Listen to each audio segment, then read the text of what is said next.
이 시간 우리에게 주시는 하나님 말씀 요한복음 12장 20절에서 26절까지의 말씀입니다. 이 계시의 말씀을 봉독하는 중에 살아계신 하나님의 음성을 듣는 시간이 되시기 바랍니다.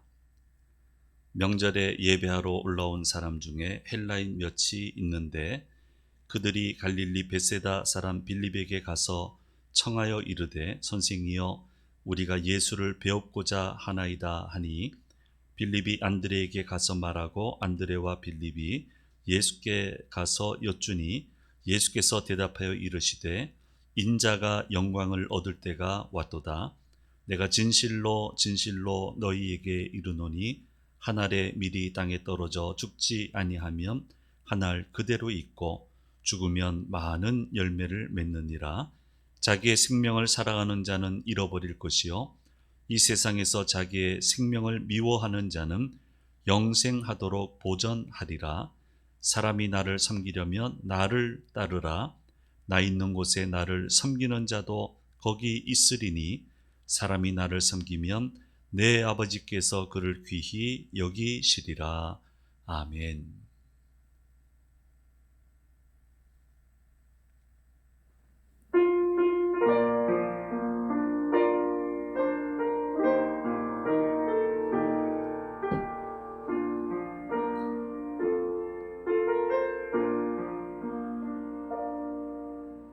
왜 나만 겪는 고난이냐고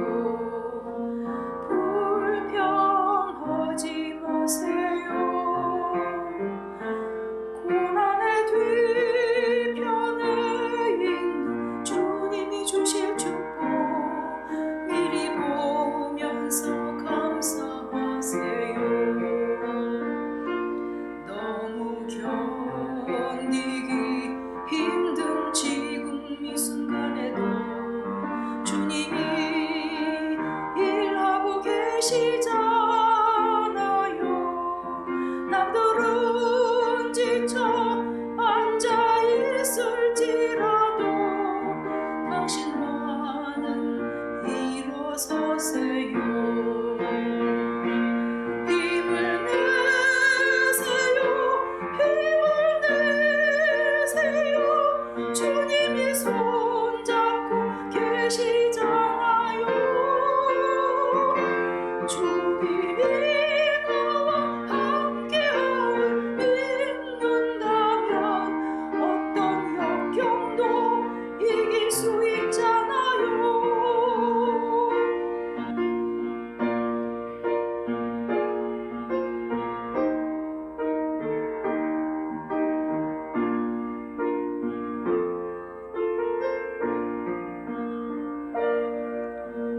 왜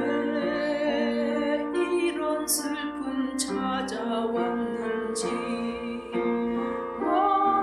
원망하지 마세요.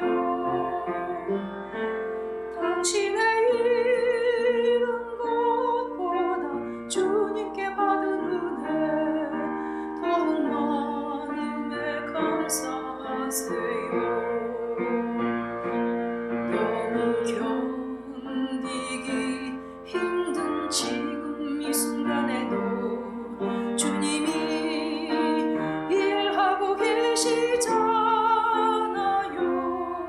남들은 지쳐 앉아 있을지라도 당신만은 일어서세요. 힘을 내세요. 힘을 내세요. 주님이 손잡고 계시잖아요.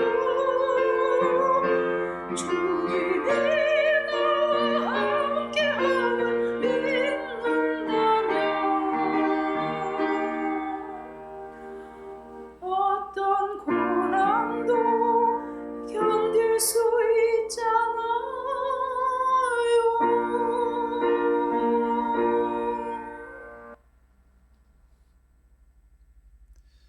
예, 감사합니다. 우리 연배가 들어가셔도 깨끗한 아주 아름다운 소리를 잘 간직하고 계신 것 같아요. 우리 솔리스트 하신 우리 권사님들 너무너무 감사하고 우리 하나님이 더 오랫동안 귀하게 이 찬양할 수 있도록 인도해 주셨으면 좋겠습니다. 우리도 그렇게 기도하면 좋겠습니다. 우리 현장에 오신 우리 성도님들 주의 이름으로 축복하고 온라인으로 예배에 참여하시는 모든 성도님들에게 하나님의 은혜가 크신 은혜가 함께 하시기를 간절히 소망합니다. 학자들은 끊임없이 연구해야 되잖아요. 그렇죠? 또 계속 실험해야 되고요. 그 결과를 발표를 해야만 합니다. 학자이기 때문에요. 그런데 이 인문 계열 쪽에서 아주 흥미로운 실험을 하고 그 연구 결과가 발표된 게 있습니다. 이 모집단은 10명입니다. 그러니까 한 그룹만 아니고 여러 이제 그룹을 놨겠죠. 시간을 두고요. 연구가 원래 그런 거니까. 모집단은 10명인데 10명은 잘 알아요. 근데 거기에 전혀 모르는 사람 한 명을 집어넣었습니다. 그러면 어떻게 이 역학관계가 어떻게 형성이 될까? 이걸 관찰하기 위해서 그렇게 했는데요. 물론 이제 그 모집단에는 얘기를 안 했겠죠. 한 명을 더 넣는다고. 갔더니 흥미로운 것은 2명은 무조건 좋아한대요. 그리고 또 10명 중에 2명은 무조건 싫어한대요. 그러니까 싫어한다기보다는 불편하고 가까이 하려고 하지 않고 힘들어하고 그렇게 하고요. 나머지는 중간 지대를 잘 지키더라, 중립을 지키더라. 자, 이런 이제 연구 결과가 발표가 되었습니다. 그래서 뭐냐면은 좋아하는 사람과 좋아하지 않는 사람하고는 늘 같이 산다는 거예요. 그렇기 때문에 이것을 당연하게 받아들이고 고민하지 말고 나를 싫어하는 사람도 있다. 좋아하는 사람도 있지만 그래서 이걸 잘 수용을 해서 건강하게 살아가야 된다라고 하는 그런 이제 연구 결과가 발표된 적이 있습니다. 사람들 예수님 굉장히 좋아했습니다. 큰 무리가 좋아했어요. 그런데 다 좋아한 건 아니에요.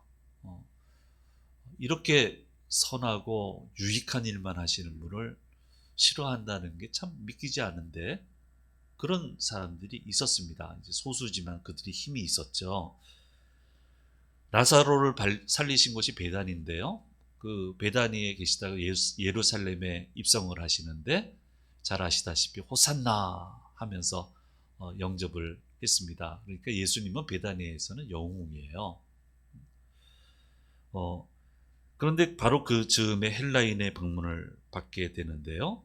전해져 내려오는 얘기에 의하면은 에데사라고 하는 그 도시 국가가 왕정 국가가 있는데 왕의 아마 아들이 그 한센병에 걸리신 것 같아요.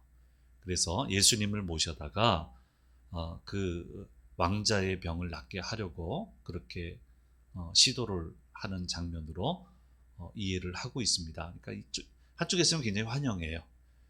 근데 요한복음 11장에 보면 바리새인과 이 제사장들이 이게 예수님이 너무 영향력이 커지잖아요. 그러니까 통제불능이 되겠다.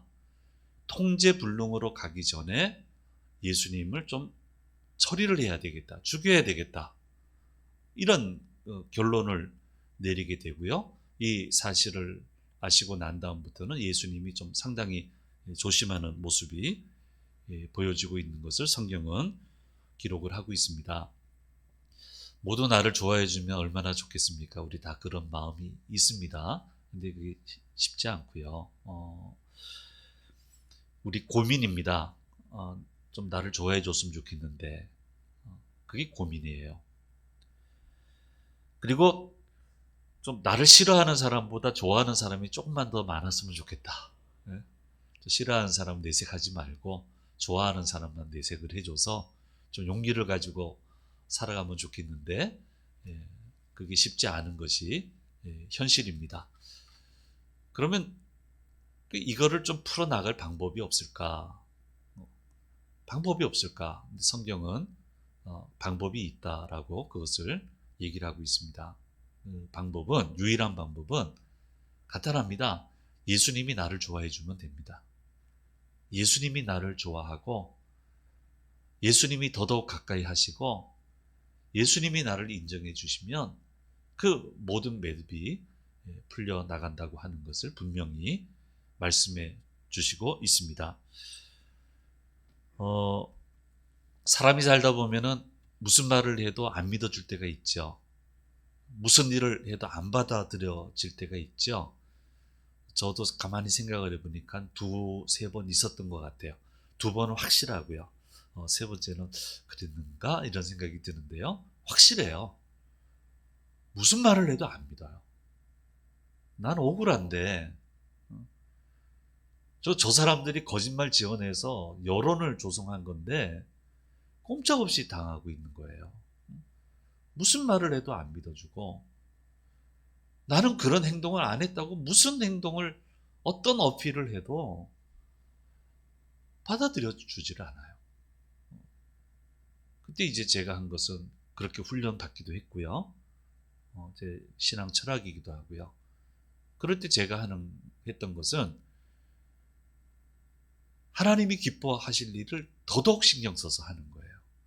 평소에도 주님 기뻐하신 일을 하려고 애를 쓰지만은 하나부터 열까지 신경을 곤두세우고 말 한마디, 생각 하나, 행동 하나라도 하나님이 기뻐하실 만한 일들만 골라서 거기에 집중해서 그렇게 하는 훈련을 받았고 그런 철학을 갖고 있기 때문에 그 어려운 시기에 말도 마세요. 마음고생이. 당해본 사람들은 알잖아요. 그렇게 집중을 했는데 거짓말처럼 다 풀려 나갔습니다. 그래서 한 분은 두 분이 저를 어렵게 했는데 그 이후에 두 분이 저를 또 좋아해 주더라고요. 변호해 주고. 이럴 수가 없어요. 이럴 수가 없어요. 그 사람들이 바뀐 건 아닌데. 그래서 예수님이 나를 좋아해 주시면 참 쉽지 않은 얘기입니다. 이게 예수님이 좋아하는 사람이 된다라고 하는 게 이게 전인적으로 돼야 되거든요. 근데 이 영역에까지만 들어가면 세상에 어떤 것도 풀어내지 못할 매듭이 없다고 그렇게 생각을 하고 있습니다. 이 반대의 경우도 있거든요. 이스라엘이 멸망할 즈음의 기록을 보게 되면 이 반대의 얘기가 나와요. 좀 긴 얘기입니다만은 이사야서 1장 11절에서 15절 말씀에 좀 길게 설명을 하고 있는데 한번 천천히 한번 읽어보겠습니다. 이게 어떤 상황인지 같이 한번 읽어보겠습니다. 여호와께서 말씀하시되 너희의 무수한 재물이 내게 무엇이 유익하뇨? 나는 숫 양의 번제와 살진 짐승의 기름에 배불렀고 나는 수송아지나 어린 양이나 숫 염소의 피를 기뻐하지 아니하노라. 너희가 내 앞에 보이러 오니 이것을 누가 너희에게 요구하였느냐? 내 마당만 밟을 뿐이니라. 헛된 재물을 다시 가져오지 말라. 분향은 내가 가증히 여기는 바요. 월삭과 안식일과 대회로 모이는 것도 그러하니 성에 아울러 악을 행하는 것을 내가 견디지 못하겠노라. 내 마음이 너희의 월삭과 정한 절기를 싫어하나니 그것이 내게 무거운 짐이라. 내가 자기에 곤비하였느니라. 너희가 손을 펼 때 내가 내 눈을 너희에게서 가리고 너희가 많이 기도할지라도 내가 듣지 아니하리니 이는 너희의 손에 피가 가득함이라 말씀하고 있습니다. 그 다음부터 이제 스토리가 전개가 돼 가고 있는데요. 역사적인 배경은 이래요. 이스라엘을 침략해 와요. 근데 너무 힘이 세요. 감당할 방법이 없어요. 그런데 우리 힘으로는 못 이긴다는 건 이미 알고 있고요. 그러면 누가 도와줘야 되는데 주변에 도와줄 나라는 애굽밖에 없어요. 그러니까 애굽도 위협을 받으니까 그러니까 쳐들어오는 사람 눈치도 봐야 되고 애굽 사람들 도움을 받아야 되니까 애굽 사람의 눈치도 보고 그러니까 전전긍긍하는 거예요. 그렇죠. 눈치 봐야죠. 힘센 사람 눈치 봐야 되고 파워 있는 사람 눈치 봐야죠. 근데 그 눈치를 보다 보니까 뭘 빼먹었냐면 하나님 눈치 보는 것을 잊어버렸어요. 하나님이 싫어하시는 거예요. 같이 할 방법이 없는 거예요. 하나님 눈치를 보지 않아요. 늘 있는 하나님이니까 무슨 일을 하든 간에 나를 도와줄 거니까, 우리를 도와줄 거니까 그건 착각이에요. 무슨 일을 해도 하나님은 나를 도와줘야 돼요. 그건 그렇게 되는 게 아니에요. 그러니까 너무 싫은 거예요. 하나님, 우리 제사 드리잖아요. 제물 드리잖아요.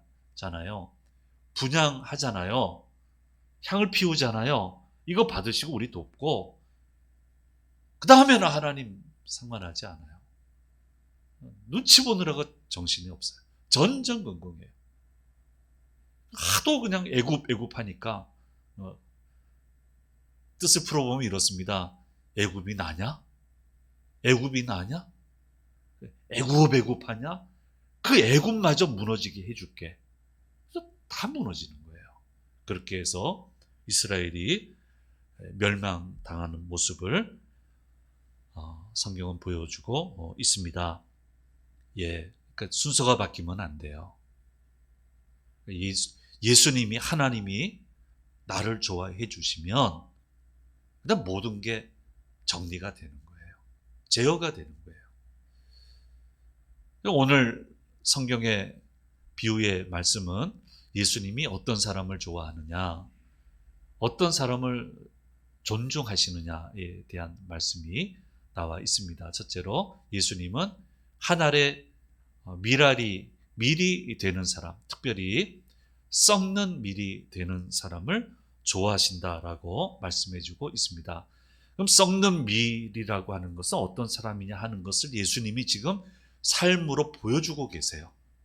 이렇게 하면 된다. 그 다음에 결정적으로 보여주실 예정을 하고 계세요. 그게 뭡니까? 십자가 사건이에요. 십자가에서 죽으시겠다고 하는 거예요. 여러분, 십자가를 왜 지게 됩니까? 좋지 않은 일이 자꾸 모이잖아요. 모여서 탈이 안 나야 되는데 그게 탈이 나고요. 자꾸 쌓이게 돼요. 좋지 않은 기운들이 계속 모이고 좋지 않은 이들이 자꾸 모이더니 결국 십자가를 지시기 시작을 했습니다. 근데 그걸로 끝이 나는 게 아니고 십자가를 지시고 나니까 그 나쁜 것들이 정리가 돼요. 정리가 되고 좋은 것들이 몰려오기 시작을 해요.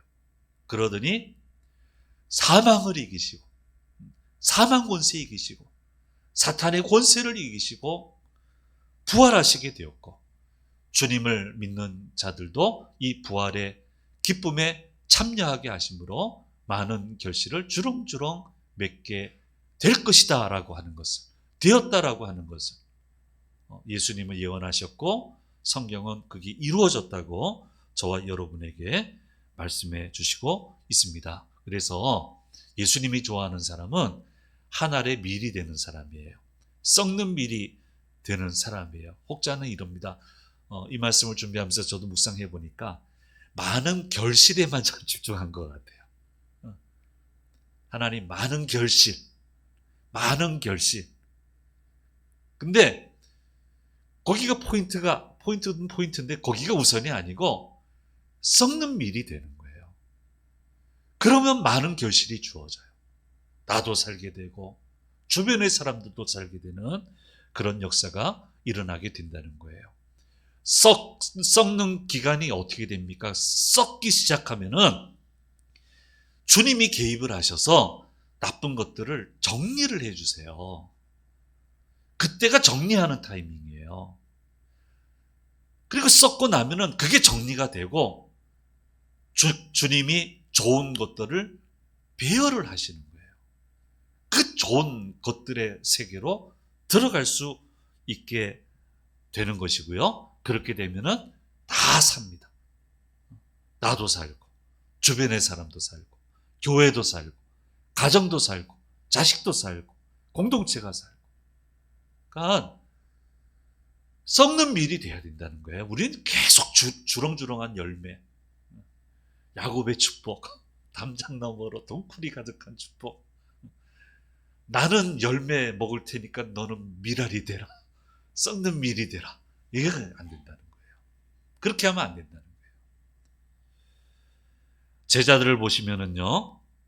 자, 한 알의 밀은 되겠는데 안 죽으려고 그랬습니다. 그렇죠? 죽으라고 그러면 그런 비슷한 시도만 해도 바로 떨었어요.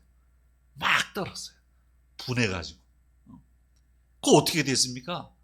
전전긍긍한 삶을 살잖아요. 그런데 부활하신 예수님을 체험하고 나서는 누가 시키지 않는데 그냥 썩는 밀이 돼요. 썩는 밀이 되는 것을 영광으로 생각해요. 그때부터 그들은 전전긍긍하지 않습니다. 얼마나 힘이 있습니까? 얼마나 권세 있어집니까? 그토록 맺고 싶어도 못 맺었던 결실이 맺어지게 되고요.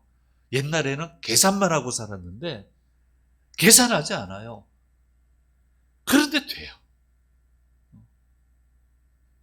계산되지 않는데 계산이 쫙 펼쳐져요.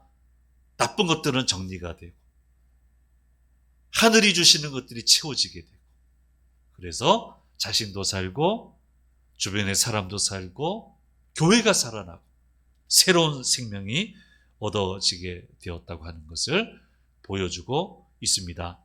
그리고 제일 중요한 것은 주님이 참 좋아하십니다. 이 제자들을. 참 좋아해요.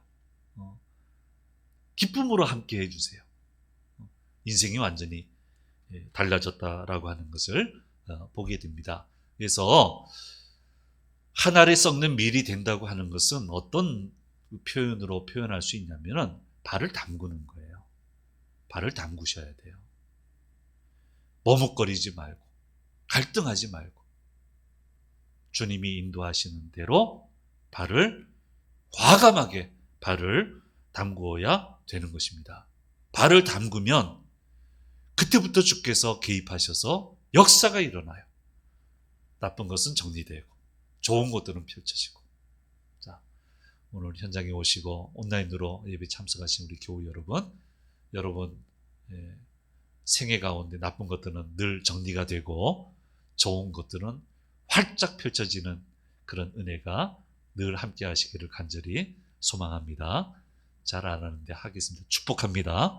그런 인생이 펼쳐지게 되기를 축복합니다. 그래서 24절 25절 말씀에 말씀하고 있는 거예요. 같이 읽겠습니다. 내가 진실로 진실로 너희에게 이르노니 한 알의 밀이 땅에 떨어져 죽지 아니하면 한 알 그대로 있고 죽으면 많은 열매를 맺느니라. 자기의 생명을 살아가는 자는 잃어버릴 것이요 이 세상에서 자기의 생명을 미워하는 자는 영생하도록 보존하리라 말씀하고 있습니다. 자, 이제 발을 담궈야 되는데 담그기 전 단계가 또 찾아와요. 그건 뭐냐면은 부담감이에요. 다 싫어하죠, 부담감을. 예. 그런데 하나님이 은혜 주시고 사용하시고 힘을 주시는 인생의 공통점은 하나님이 주시는 부담감을 외면하지 않는다는 거예요. 수용한다는 거예요. 거기서부터 갈라지는 거예요. 왜 부담감이 생깁니까? 여건이 갖춰지지 않았잖아요. 힘들잖아요. 그러니까 여러 가지 생각이 들잖아요. 그래도 하나님이 쓰시는 사람은 이걸 외면하지 않고요. 끊임없이 고민하고 기도하고 하면서 결국은 발을 담굽니다. 늦지 않게요. 타이밍에 딱 맞게요. 차 떠나고 난 다음에 하는 게 아니고요.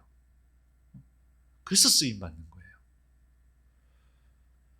저는 성교학을 부전공을 했습니다. 저희 신학 모교 1기인데요. 1기로 했는데 인도네시아에서 한 35일 정도, 다른 나라에서 한 4, 5일 정도 훈련을 받았습니다. 저기는 이제 한인교회 앞이니까 좀 점잖게 입은 거고 이제 밀림으로 들어가고 뭐 이런 거를 했는데요. 선교지 쭉 다니면서 선교사님 한인교회 이렇게 다니다 보니까 제 눈에 띈 것은 일손이 부족해요. 교회. 그래서 어떤 부담감이 오기 시작하냐면은 자꾸 생각이 떠올라요. 아니 신학생 중에도 선교사 하시고 싶은 분들이 많은데 저분들이 한 1년 정도 휴학하고 와서 여기서 사역자로 일하면서 현장도 배우고 선교 훈련을 받으면 얼마나 좋겠나라는 생각이 드는 거예요. 그걸 기도하게 되고요. 한 30여일이 있으니까 시간이 있었죠. 이렇게 계속 기도하는데 부담감이 몰려오는 거예요. 그러니까 아무도 이 말을 하는 사람은 없는 건데, 그래서 조심스럽게 한번 현지 선교사님한테 얘기를 꺼내봤습니다. 제가 이런 생각이 들고 이런 기도를 했는데 생각이 어떠시냐 했더니 뭐 당장 좋아하시죠. 보내기만 해라. 보내기만 해라. 나는 받는다. 인솔에 가신 교수님도 그 좋은 생각이라고 하는데 그 학교에서 그 분야 일을 좀 관여하고 있었어요. 근데 책임자가 됐어요. 꼼짝없이 하게 된 거예요. 근데 아무도 전국의 신학대학 중에 아무도 이 일을 한 학교가 없어요. 처음 가는 길이잖아요. 그러니까 말도 마세요. 오해도 많이 받고 그게 되냐 막 우려하는 것도 하고 형님들이 찾아와서 호출해서 또 해명도 해야 되고 근데 이제 거기서 봤을 때는 100불이면 살겠더라고요. 혼자서. 이제 비행기 값은 자기가 마련하고 100불이면 살겠더라고요. 충분히. 100불 정도는 마련할 수 있지 않겠나 이렇게 해서 결국은 한 분을 파송했습니다. 근데 이분이 또 실패를 하네요. 기껏 보냈더니 2분까지 파송을 했고요. 그 다음에는 저는 이제 군선교하기 위해서 군에를 입대를 해야 되기 때문에 잊어버렸습니다. 근데 10몇 년 지난 다음에 우연히 알게 됐는데요. 견습 선교사 제도가 생겼더라고요. 전 세계에 30에서 제가 알았을 때는 한 30에서 40명 정도 되는 우리 전도사님들이 전 세계에 가서 견습 선교사 제도로 해가지고 1년간 훈련받으며 사역하면서 돌아오시는 그렇게 발전이 돼 있더라고요. 제가 시작한 건 아무도 몰라요. 아무도 몰라요. 상관없어요. 하나님이 이렇게 하셨구나. 발을 담그게 하셨구나. 아무것도 돼 있지 않았거든요. 부담뿐이었거든요. 발을 담그면요. 담궈야 정리가 돼요. 담궈야 정리가 돼요. 그리고 갈 수 있는 거예요. 그러면 한 알에 썩는 밀이 돼야 되는데 그건 뭐 어디를 가든 그렇게 돼야 되겠지만 특별히 소명의 자리, 나를 부르신 그 부름의 자리에서 우리는 한 알에 썩는 밀이 되어야 되는 것입니다. 예수님에게 있어서 소명을 완수하는 자리는 위험한 자리고요. 영광과는 좀 거리가 멀고요. 고생스러운 자리였습니다. 처음에는. 그러나 그 자리를 떠나지 않고 거기서 한 알에 썩는 밀이 되셨을 때 구원의 역사를 이루어 주신 것을 우리는 보게 됩니다. 나를 부르신 소명의 자리, 부르심의 자리, 나를 지목하여 부르신 자리가 있어요. 그 자리를 떠나지 말고 거기서 썩는 밀이 발을 담궈야 되는 거예요. 경륜이 많으신 어르신들이 사람이 사는 데는 3가지 관점이 있다고 얘기를 해요. 첫째는 자율주의입니다. 자율주의는 이기적으로 사는 거예요. 한계가 분명하죠, 이거는요. 2번째는 타율주의예요. 한 단계 더 높은 삶이고 인도주의적인 삶이다 또 이렇게 설명을 하셨더라고요. 그러나 여기에도 한계가 있습니다. 베드로는 어떻게 했습니까? 타율주의가 있었어요. 모두 주님을 배반할지언정 저는 주님을 절대로 배반하지 않겠습니다. 했지만 배반했습니다. 인간의 한계를 넘어설 수가 없었습니다. 넘어서야 되는데 그래서 자율주의, 타율주의로는 신앙은 설명이 되지 않아요. 그래서 마지막 세 번째는 신율주의다. 하나님의 말씀대로 하나님의 뜻대로 살아야 된다.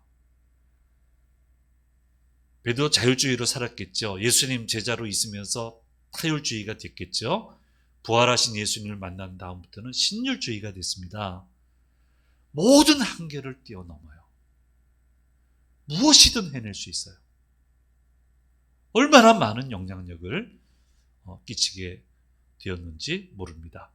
그래서 소명의 자리, 부르심의 자리에서 하늘에 썩는 밀이 성공적으로 되기 위해서는 신율주의의 가치관을 가지고 살아야 된다라고 하는 것을 말씀해 주고 있습니다. 또한 마지막으로 본문의 말씀을 통해서 주님은 얘기하고 있습니다. 우리는 많은 열매를 맺으라고 이 땅에 보내심을 받았다고 하는 것을 잊어서는 안 된다라고 하는 것을 말씀해 주시고 있습니다. 아마 가슴에 손을 얹고 한번 생각하면 좋겠습니다. 어느 정도 재산을 이루었다, 명예를 이루었다 이런 거 말고요. 한번 가슴에 손을 얹고 내 인생 살아오면서 어떤 열매가 있을까? 하나님 받으실 만한 어떤 열매가 있을까? 아니, 부활하신 예수님 처음 만난 여인들 이룬 거 있습니까? 재물 이룬 거 있습니까? 명예 이룬 거 있습니까? 그런데 주님을 위해 많은 헌신을 했잖아요. 발을 담궜잖아요. 그러니까 그 이후부터 발을 담근 이후부터 얼마나 많은 열매가 있어요. 우리한테 얼마나 도전을 주고 있어요. 입신양면, 이심양명 하는데 이게 이름 남기는 거예요. 세상에서도 이름 남고요. 하나님도 기억하시고요. 영생하도록 보존하는 방법이 바로 여기에 있다는 거예요. 그래서 억지로 많은 열매 맺어지는 게 아니고요. 예수님 좋아하시는 길을 잘 따라가면, 예수님이 부담 주실 때 발을 잘 담그게 되면, 그 자리를 떠나지 않게 되면 자연스럽게 많은 열매를 맺게 해주시고, 그 맺은 많은 열매를 보며 주님이 칭찬해 주신다. 영생하도록 보존하도록 인도해 주실 것이라고 오늘 말씀은 저와 여러분에게 가르쳐 주시고 있습니다. 이 귀한 믿음의 삶이 저와 여러분의 삶이 되기를 간절히 소망합니다. 기도하겠습니다. 은혜로우신 아버지 하나님, 예수님의 비유의 말씀을 통해서 우리에게 들려주시는 음성을 들었습니다.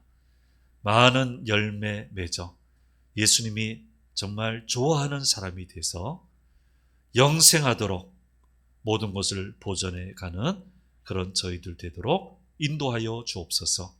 과감하게 발을 담그고 과감하게 주님을 따라가는 주님의 자녀들 되도록 주여 도우시고 인도해 주시옵소서.